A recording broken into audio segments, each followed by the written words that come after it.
அன்பார்ந்த முருக பக்தர்களுக்கு வணக்கம். நான் ஜெயம் கோபி. உலகெங்கும் வாழும் முருகர் சொந்தங்களுக்கு இனிய வைகாசி விசாக திருநாள் நல்வாழ்த்துக்கள். இந்த வைகாசி விசாக திருநாளில் எல்லாரோட வேண்டுதலும், எல்லாரோட நோய்களும், எல்லாருடைய சுமைகளும், எல்லாருடைய வழிகளும் தீர முருகப்பெருமான வேண்டிக்கிறேன்.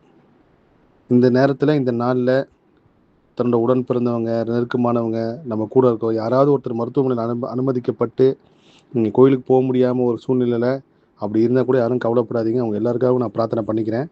கண்டிப்பாக நீங்கள் இருக்கிற இடத்துல முருகர் இருப்பார். ஆத்மார்த்தமாக முருகா அப்படின்னு சொன்னாலும் அந்த முருகர் சக்தி வேலை செய்யும். கோயிலுக்கு போக முடியாதவங்க யாரும் கவலைப்படாதீங்க. கண்டிப்பாக முருகர் உங்களை ரொம்ப சந்தோஷமான சூழ்நிலையில் மாற்றி வர வைப்பார். இன்றைக்கி கோயிலுக்கு போனவங்க எல்லாருமே இன்றைக்கி எப்படி நம்ம முருகன் ஆத்மார்த்தமாக வழிபடுறோம், அதே மாதிரி இந்த 365 நாளும் நம்ம வைகாசி விசாகம்ன்ற நினைப்பிலே முருகப்பெருமானை வழிபடுவோம். இன்றைக்கி வரக்கூடிய பௌர்ணமி ரொம்ப விசேஷமான பௌர்ணமி. என்னோடய பௌர்ணமி தியானத்தில் கண்டிப்பாக இந்த இயற்கை நிறைய விஷயத்தை உணர்த்துவோம். முருகப்பெருமானும் நிறைய விஷயத்தை உணர்த்துவார் நம்புகிறேன். மலேசியாவில் ஜூலை 28 முருகர் அழைக்கிற நிகழ்ச்சி நடக்க போகுது.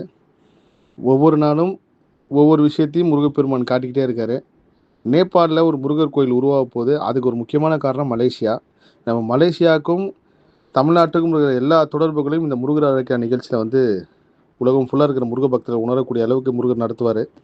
அதே போல் மலேசியாவில் முருகர் சாட்சிகளை நீங்கள் பார்ப்பீங்க. அவ்வளோ வெறிகொண்ட பக்தர்கள் அங்கே இருக்காங்க. அவங்க எல்லாருக்குமே இந்த முருகர் அழை நிகழ்ச்சி மலேசியாவில் ஒரு புதிய முருகர் யுகத்தை தொடக்கும். மீண்டும் ஒரு முறை வைகாசி விசாக திருநாள் நல்வாழ்த்துக்கள். எல்லா புகழும் முருகனுக்கே. நன்றி.